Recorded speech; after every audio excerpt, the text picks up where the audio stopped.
Hello, and welcome to Central Booking, where writers and readers are the authority. I'm your host, John Valeri. Today, I'm catching up with the award-winning author known as V.P. Morris, whose debut psychological thriller, Shadowcast, is out this February from Black Rose Writing.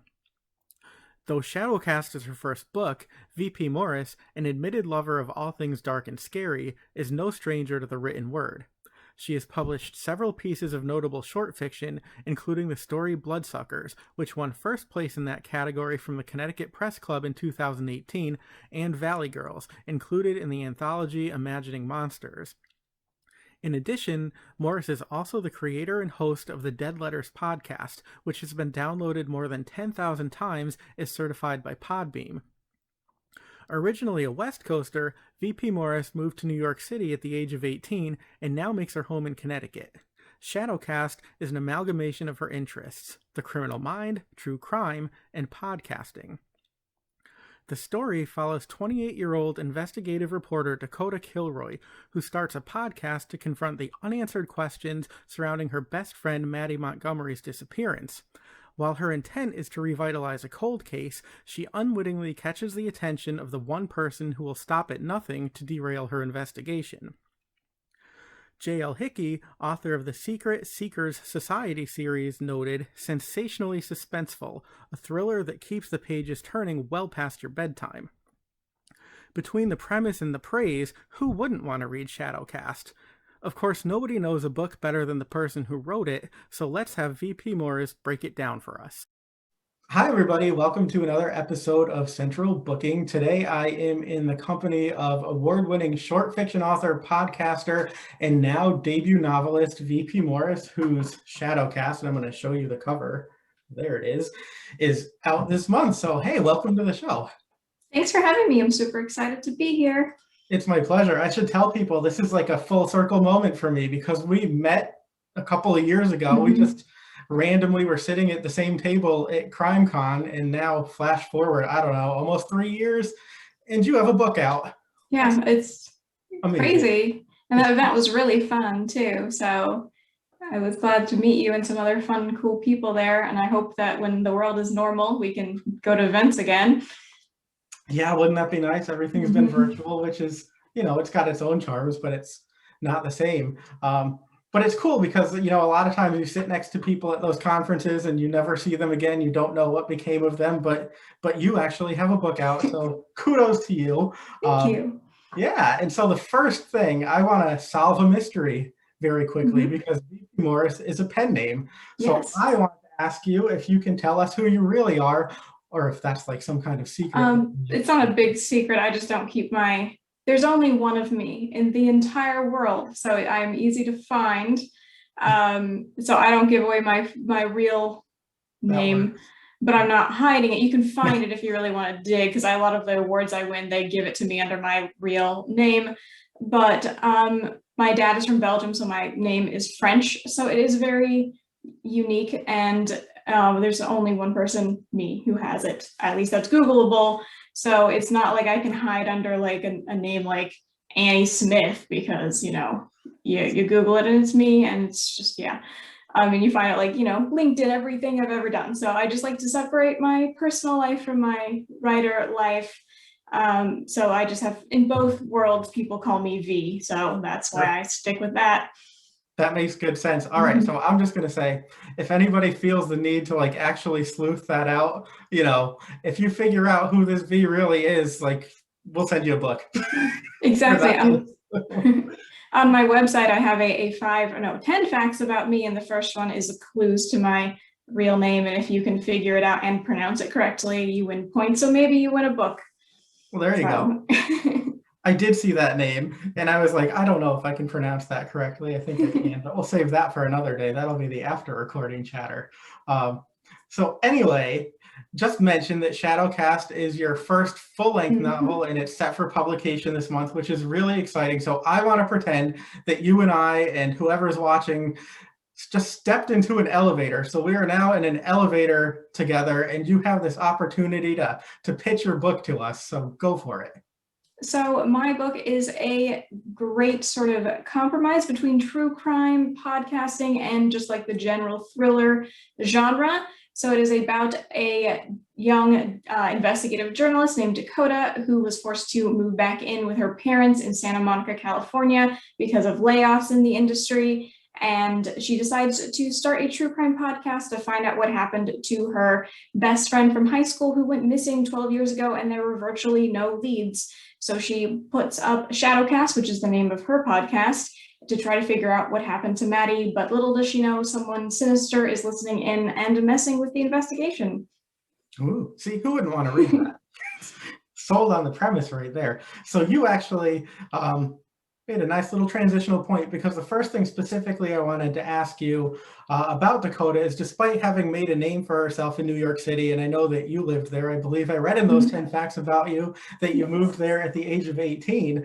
But, you know, so she's won some awards. She has a really nice reputation. And then, as you mentioned, she's forced to move back home to Santa Monica. So, you know, East Coast to West Coast. And not only that, but she is also forced to move back in with her family. And I wanted you to maybe talk a little bit about the juxtaposition of those two worlds. So in New York City and Santa Monica, but then also why it's so difficult for her to be in close proximity to her parents and her siblings. So a little bit of that is kind of based in my real life. I was born in Orange, California, and I lived in Phoenix, Arizona, and I moved to New York City. So I have a sort of sunny, you know, kind of lighthearted West Coast background, and then more of a New York college education and later life. So I use that with her, that she's a more intense, dark, serious person, and her family is kind of a stereotypical blonde, beautiful, plastic surgery family. Her older sisters are actually Playboy models. Her dad is a pro golfer, and they're just very kind of, you know, laissez-faire type people. They don't take life too seriously, where she is the opposite. She takes everything very seriously, and which partly has to do with the trauma of, you know, having your friend go missing and never finding her at a young age. And they just clash because she wants to take life, you know, by the horns, and they just kind of want her to relax and just do something, whatever, to make money. Sure. And so, you know, she comes home, and not only does she have to deal with being reunited with her family, but she's sort of forced to confront the questions about Maddie Montgomery's disappearance, her best friend who went missing several years ago, and you know, nobody really knows what became of her. So I thought I would ask you, given her background as an investigative reporter in New York, can you talk a little bit about, on the one hand, how that helps to legitimize her sleuthing, but also on the other hand, how it sort of pits her against the actual authorities who end up investigating the case again as well? Yeah, I like detective stories in general that don't have a for real detective that isn't on a police force, but she's in this kind of gray area where she's not a complete civilian. She, you know, isn't just some, I don't know, has a random job like a barista and just decides to start a true crime podcast for fun. She has skills and has the know-how and knows how to read like newspaper clippings or go through old documents to find clues. She's not just, you know, going randomly into information blindly, but she doesn't have that legitimacy of being a cop. So people still give her the "why do you care? You know, leave it to us, honey" type of a situation. But they just went to all the logical conclusions and stopped and just let it sit there. So she finally took some initiative to figure out what happened. Sure. And I want to ask you a little bit about Maddie as well, because, you know, she's physically removed from the story, but she's still very much also present throughout the book. So I wanted to ask you how you went about establishing her as a character, and why this is important, both in terms of the investigation itself, but also in creating an emotional connection between her and readers. Well, I didn't want to ever have any scenes fully from her perspective because she is a missing person, and I wanted to kind of give a mirror to reality that when someone goes missing, we don't actually ever know them, because we can't just ask, "Where are you?" or "Why did you leave?" or "What happened to you?" It's all speculation. So the best friend is going to have a different opinion than the mother or the police officer. And I wanted to give that sort of hint of reality that when there's these cold cases, you do have to speculate to who they really were. But I also didn't want her to just be some faceless MacGuffin almost, that you're just looking for a person for the sake of a story. So I wanted her to be a real person to everyone that she touched when she was, still with the people she was supposed to be with. Sure. And it's one of the things I found interesting is, most people have a very high opinion of her. She was very well regarded, nice person, incredibly talented. She actually went missing on her way to the Christmas play, and she was dressed as an angel. So you actually sort of have the angel who disappears, and you wonder what happened to her. But the cool thing is you get into the investigation and you have other people's opinions of her. For some reasons, that's why she's beloved, because she was this really endeared person, but other people, that seems to be their motive. She was better than them, she was smarter than them, more talented than them. So you can see how that's both sort of the positive of her character, but in some ways a negative. I just thought that was an interesting juxtaposition that you pulled off. You don't have to comment on that if you don't want to, but an interesting point. I'm glad you found that interesting. It was more like, as people will read, she skipped 2 grades. So some of the jealousy from her peers comes from the fact that she's very smart. And it's kind of like people either love her or hate her for that fact. And it's not anything that she chose to be. Like if you're born gifted, you're born gifted. It's not like you decided, hey, I'm better than you. And it's just kind of, funny or interesting to see that some people have such visceral reactions, either negatively or positively, to a child like that. You put that much more eloquently than I tried. That was very good. So I wanted to ask you too, Dakota decides to start a podcast, and we'll talk about your podcast a little bit later, but I wanted to ask you sort of what appealed to you about that as the impetus for her inquiry, and also, why you chose to set the present day in this book in 2012 when podcasts were sort of new and not as well known versus now where they're sort of everywhere. Yeah, I wanted to have it be sort of a new frontier, so it's even more of a risk that her taking this leap away from traditional journalism, because it seemed like around the 08 recession into 2012, we were starting to realize that print media wasn't the number one thing anymore, and that you'd have to rely on either the internet for blogs or for podcasts, virtual radio shows, instead of tuning into the news or picking up the latest crime novel, even though they obviously still exist and are still important. But it was kind of, some people were like all for it, like, yes, this is real. And other people who were a bit more old school were like, no, newspapers will make a comeback, and they didn't. So I want her to feel like it's even more of a leap, that she's taking a leap of faith in something that hasn't been tested, because now we have people who are solving mysteries with their podcasts and their blogs. Like the Golden State Killer was found because of a true crime blog. So it's real and positive, and it can change things, but back then it was less of a what is this going to be. And I also picked it because it, in my opinion, these people who make podcasts to find a killer or find out what happened versus just maybe reporting the facts are putting themselves in a very vulnerable position if they aren't a cop or have any sort of way to defend themselves. That if this cold case happened in the recent past and the killer could still be alive and free, what's to say that this person couldn't just come up and mess with you? Sure. Yeah, that was a fun little twist too. Like, they're going to mess with this person. Who says this person's not going to mess back? And I actually, another question, so a good transitional point, but so the narrative is sort of told through different perspectives. So you have sort of the present day investigation that Dakota is running, but then you also have a first person narration from the point of view of the perpetrator, which is really interesting. And I just wanted to ask you, first of all, what was it like getting into the bad person's head, and how do you see these dual narratives as playing off one another? It was not too hard when I could do little spurts as writing as the perpetrator, or and I could go back and forth between him and Dakota. But when I had to either write a ton or do editing, there were times where I would just edit nothing but the perpetrator's point of view, and that got a little tough. I would have to take a break from thinking about it, just because his line of thinking is corrupt and gross in some sense, and just uncomfortable. So it's not fun to be there for 2 long. So I had to sort of pace myself with that. Like starting it wasn't too bad, but after like a few hours of reading it or editing it, I was like, nah, I need a break.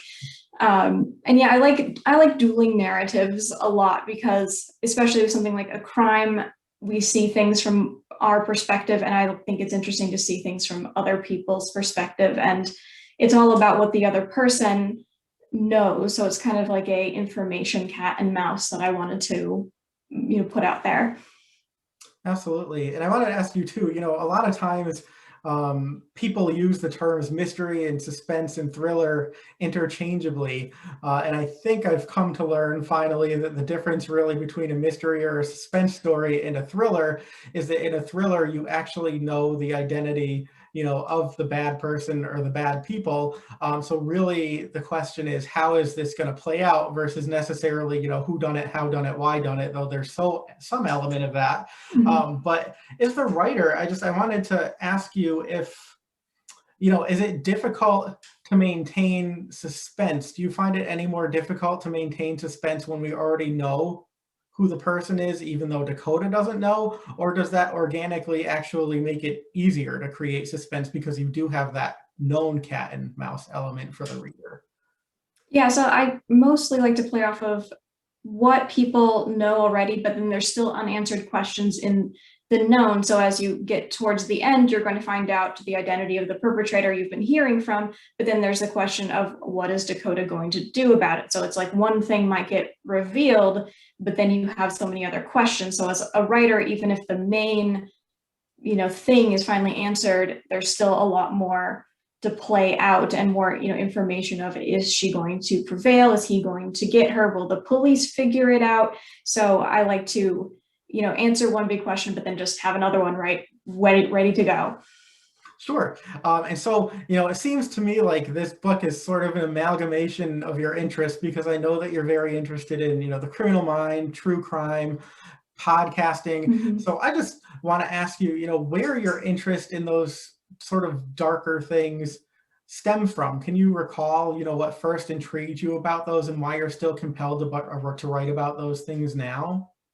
I don't have like a particular moment. I just always felt drawn to the weirder side of life, or the darker side, or the things that make people uncomfortable. I like to confront them because I think that there's some truth in there. And I just don't like a world where we can't accept that there's darkness in the good. So just from a young age, I just liked knowing about criminal psychology, of like, why do people do crimes, horrific crimes, what happened to them, what is their line of thinking. And I've always loved crime shows, or just hearing little tidbits of information about before the internet. I would kind of just hear things from adults or older kids, like, oh, did you hear about the crazed killer who did X, Y, and Z? And that just always really fascinated me. Sure. And, people are always looking for recommendations. So I'm just wondering, in looking back, given your interest in crime and in true crime, are there, particular books, films, podcasts, or even just cases that you've heard about that have been particularly intriguing to you, or are there works that you've come across that you find particularly well done that you might, tell other people to check out if this is their area of interest? There's just so much out there. My favorite true crime podcast, so I get a lot of my inspiration from the cases these guys cover. So True Crime Garage and Generation Y, spelled WHY, are basically what got me into listening to true crime podcasts, or at the very beginning of this new true crime boom. And I kind of just take tidbits of information from their different cases that they go on. They don't always just do the same thing. It could be like a cold case from the 40s, or it could be something that just happened, and just sort of I like to pull like little snippets, and eventually I use those details in a fictional perpetrator. Sure. Do you have any specific authors that you like, that you find yourself coming back to, over the years? Gillian Flynn is my favorite writer of all time, and Dark Places is in my opinion, the best thriller ever written. Gone Girl's amazing too, but I think Dark Places is like the best because it does have a true crime at the heart of it. It's not just a game between a husband and a wife that Gone Girl is. And She writes female characters very well that are dangerous, but they're not like a 1940s femme fatale thing, and they're not stereotypes, and I very much appreciate that, and I try to have fully rounded characters the way she is able to craft in her work. Sure. I actually got to meet her at Thriller Fest a couple of Wow, years that's ago. amazing. She's amazing, That's so cool. and I was like, wow, you seem pretty normal. You know, that's what you want to say to somebody. But, you know, we are not our work. But I have to agree with you. I love Gone Girl, but I actually like her first two books better. So it's refreshing to hear somebody else say that too, though I'm sure there are a lot of people out there who would have sort of similar commentary.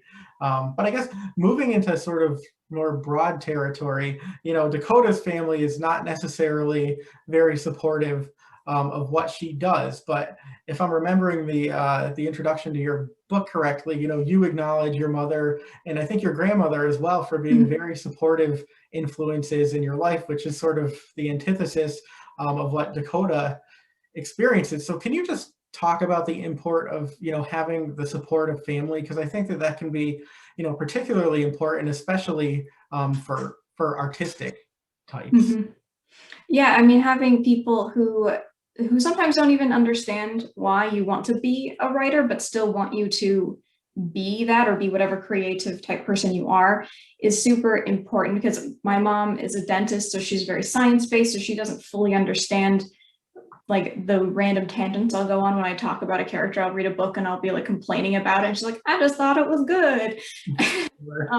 But she's always been supportive of my unique passion, and so is my grandmother. My grandmother grew up and, you know, was born in the middle of the Depression from a very poor family, didn't have a chance to go to college, so she just loved the fact that her daughters and her granddaughters got to go to college and do, you know, sort of more of what we wanted to do versus just, you know, kind of merely survive and get through the day. And so I'm really grateful that she pushed me and her other granddaughter to just sort of be all that we can be and not let anything like, oh, it's like, oh, you're a woman, you're not supposed to do that, or just get whatever random job and just call it a day, which seems to be in Dakota's family. Even though they're wealthy, they don't really get the idea of like following a passion if it doesn't yield a lot of money right off the bat.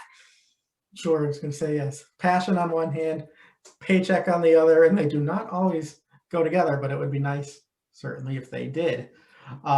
So I said that we would come back to podcasts as well, because obviously we've talked about Dakota's podcast, but you also have a podcast called the Dead Letters Podcast. So I wanted to ask you if you could share the premise of that and also let listeners know where they can tune in if they'd like to. Yeah, so the premise, it's actually an audio drama, so it's fictional. So it's me telling a story from the point of view of my character, Fiona. So the premise is that over the course of history, a few women have been receiving mysterious letters that warn of death and destruction if they don't do as the sender says. And season 1 focuses on Fiona, who exists in our modern time. She starts getting letters from the 1850s, and it predicts her life almost up into the minute, and it kind of freaks her out. And it's all about trying to deal with the mayhem that comes from getting these letters that basically tell her how things are going to play out and the choices she can make to prevent calamity from happening. And it's available pretty much everywhere podcasts are available, especially the big ones like Apple, Spotify, Stitcher. It's also at Podbean, which is the company I used to host it. Awesome. I have to say you were very good at distilling things down into very brief terms, which is something that some people, including myself, struggle with. So I am very impressed by that. So also at the beginning of the show, I mentioned that you've also published some award-winning short fiction. So I wanted to ask you about that, and now having also written a full-length novel, how do the two compare, and do you have a preference between them? It's hard to, they're kind of like yin and yang, that their positives and negatives are kind of like outweigh each other. Short fiction is harder in like just in the overall concept, because you want to shove just a ton of detail in, but then when you realize you have like a 4,000 word count, you can't go into your character's belabored childhood trauma. You have to make it really short so you get the like underlying motivation without this whole, you know, chapters of backstory that you get in a novel. But I also like that I can explore little ideas in short fiction that I don't have the or that the ideas themselves don't have sort of the gas to be a full length novel. They just have like enough energy to be a little idea, and I can put them into a nice little contained world without having to build a whole novel around it. I actually just had a 100-word story published in the Fairfield Scribes microfiction magazine, and that was so challenging, but also so fun because I had this like little idea. I didn't know what to do with it, and 100 words did the trick. That's awesome. Maybe that's what I need to do. So I want to ask you too about sort of developing a writer's community and how important that is. I think again, in the acknowledgments of your book, I believe it's Gabby Coatsworth is one of the people that you speak to. And a lot of us either know her or know of her in the community that she's involved with. So can you talk about the benefits and really the necessity of sort of making those connections and how that sustains you through the uncertainty of what publishing actually is these days? Yeah, writing is such a odd, isolating passion to have that it's not like a visual thing where when you're done you can kind of like show a painting or record yourself singing or dancing. It's very isolated, and it also takes isolation to view it. Like to read a book, you usually have to be by yourself and not have a lot of noise, where you could be around a ton of people to watch a movie. So it's this odd, isolating skill to have and to love, and you can get kind of fold in on yourself a little too much, and you have too much self-doubt. Especially this profession is wrought with rejection, so you have to have a thick skin. And sometimes you wonder, is it me? Am I doing something wrong, either writing wise or writing, like query letters to agents or publishers? And having a community like the one that Gabby has created, which I'm actually going to her meeting tomorrow virtually, where we just sort of talk about our goals, our struggles, and just bounce ideas off of each other. And she lists, tons of resources for things like short story contests or, a cool blog to read to give you some inspiration. It kind of makes the experience of writing less lonely. Sure. And to piggyback on that, social media can be a really important tool for writers as well. And I think especially now where we're all living in sort of virtual reality, and you are prolific across social media and you're very good at it. So can you talk a little bit about the importance of that and what you gain out of that presence and just the ability to interact with people like that sort of in real time across those platforms? Yeah, when I first started taking my goal of publishing a book seriously, I joined Twitter, and I didn't really have much of a goal in mind. Like I didn't just like, oh, by X years or whatever. I just was like, I'm going to just talk about my struggles or just like the general experience of writing. And pretty much everyone that I've run into in the writing community online has been super positive. I know the internet, especially Twitter, can be like a cesspool of hate, but I thankfully, knock on wood, have not ever really run into any serious problems. Like the writing community is just so positive because we know how hard it is and how isolating it is. And that I like to just talk about my experiences and also, just connect with people that way, because it's just, a great benefit of social media, even though it has some downsides, is that I can talk to anyone in the world about writing, and we can share that common bond of struggling with, word count or finding the right home for a piece. And that's been a really great experience for me. Sure. And, I have to say mine has been similar, not that I've published a book, but I've just found that the writing community, and particularly the crime writing community, and I may just be saying this because I know that community better, but they're so supportive. You often hear, that people are stabbing each other in the back, or there's all this competitiveness. But similar to you, my experience has been the exact opposite, and people are very, much willing to share their encouragement and their wisdom, and it really tends to lift you up versus putting you down, which is certainly nice to have. Mm-hmm. So now I'm going to ask you a big question that I, of course, have to ask given the times that we're living in. So, there is the uncertainty of the pandemic, of course, but you are also a new parent. So Yes. you are writing through a pandemic, parenting, Mm-hmm. and you have your first novel out in the world. So how has your writing or creative life changed, and how have you sort of endeavored to try to work within this new normal? Yeah, last year, 2020 was not particularly productive for me. The pandemic or not, I was pregnant, had horrible morning sickness, so you don't want to do anything. And then dealing with a newborn and being exhausted, I didn't do much. So now that he's older, I am making more time for writing and getting into the habit of thinking about it more. It's one of those things where you have to at least make it a part of your day. You don't have to write a big chapter or anything every day. Just make sure you're thinking, how am I going to promote my book today, or who could I reach out to today to just talk about stuff, and making sure it's still a priority when there's just so much going on in the world and going on in your own personal life. And I just allow myself to do, it's kind of gross, but I call them vomits, where you just vomit out your idea without thinking about grammar, spelling, or even like trying to have any criticism. You're just like getting it out. And that's relatively easy to do. And when I put them down for a nap, I just sort of like go down and just like slam the keyboard and hope something good comes out. I think that's actually, a great philosophy, because one of the things that I struggle with is I have trouble with the vomit, even though I totally believe in its legitimacy. I am always like self-editing, and so I tend to be pretty happy with what I come up with, but it takes so much longer, and then I just like give up. Like this will never be anything, but I'm happy with the 5 pages of it that I wrote. So I actually would say that that's terrific advice, is to just get it down first, and then you can go back and do whatever you need to do, to it to make it publishable. And piggybacking on advice, I did want to ask you sort of an advice related question, because a lot of people who tune in are looking for suggestions. And so I wanted to ask you, what in terms of a creative or writing life is the best advice that you ever got, from somebody else? And then on the other hand, the best advice that you never got and had to learn for yourself through your own experiences? So the best advice comes from, I think there's like a quote, I can't know which author has been attributed to it. I think maybe several, and who knows if it's even real, is a professional writer is an amateur who didn't quit.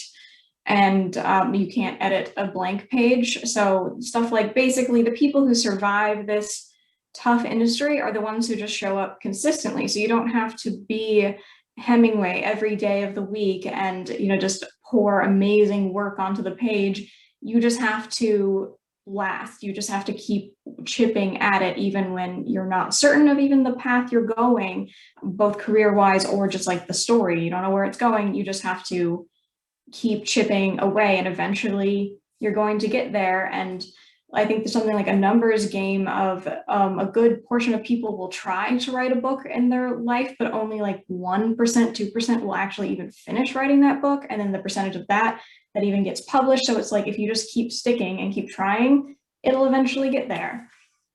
So you're telling me I should take your advice? Yeah, just get it out. And for the one that I had to learn kind of the hard way, is to not write with anyone in mind, and just write with pleasing yourself, especially if that person in mind is a professional, like an editor or an agent. If it's like writing to make your mom or your wife or somebody happy, I've heard other people say that, like, oh, as long as she likes it, I don't care. And that's fine. But I mean, as far as like the short stories that I've gotten accepted, I've written just for me. And when I've written a story thinking, oh, I know what that guy likes, he's going to publish this for sure, he rejects it like outright. And I'm like, what? No, this was for you. But so I just realized that I can't get into someone else's head. I shouldn't pour in time to make a story that some stranger, outside of reading a few of his works, I don't really know him. So I should just write to make me happy. And if this editor doesn't like it, then on to the next one. Just keep yourself or a family member, someone in mind. Don't think about like the world out there. Sure. Excellent advice. And so finally, last question for you, and then if there's anything else you want to share with us, please feel free to. But I always like to ask people to leave us with a little teaser. So what can you tell us about what you're working on now? And might we see Dakota again? Possibly. I actually kind of left it a little open for a potential sequel. Maybe we'll see if that's something I want to do. I did give my publisher a manuscript, so if everything is good with that, maybe I'll have a second book out. We don't know. It's kind of a weird one, so fingers crossed. And I'm also working on another book that is fictional, but based on true crime that has to do with a mass shooting. So I've been doing a lot of research on that, which has been really heavy. So you got to pace yourself with that. And I'm also potentially going to have season 2 out for my podcast. It will be a very short season, but I left it on a cliffhanger. So I would like to tie up the story nice and neatly so people aren't wondering what happened to these characters. So that's probably the first thing that will be out, and whether or not those other books get out, I don't know about the time frame. That's just me working on it and doing edits. Sure. Nice. Well, so 3 potential books in the work and a podcast. I mean, I'm busy. Parenting and all that good stuff. Yep. So, all right. So right now, I want to give you a moment. If there's anything, that you want to share with us or with viewers that we haven't covered yet. And if not, if also you could just let us know, since you are so prolific on social media, where people can find you if you want to share your handles. Yeah, so I'm on Instagram and Twitter at TWriteRepeat. That's TAWRITE, like the beverage and the thing you do. And I can be found on my website too, vpmorris.com. And I update when I do sort of guest appearances like this or have a short story coming out. I keep a log of that on my site so people know what's going on. And you can check out my podcast, the Dead Letters Podcast, pretty much anywhere at Dead Letters Pod on Twitter. And Shadowcast will be available February 25th on Amazon as a print or an ebook, or through my publisher, which is Black Rose Writing. Awesome. And I think I saw that if people are so inclined, they can order signed copies from you. Yes, there's a limited number, and I'm selling them on my website, so they're there if you are so inclined. Nice. So everybody, you have to go check it out. VP Morris, Shadowcast. There it is. Thank you so much for being on the show. It was great to catch up with you. Yeah, thank you for having me. That's it for this episode of Central Booking. Thanks for watching, and be sure to subscribe to our channel so you don't miss a thing.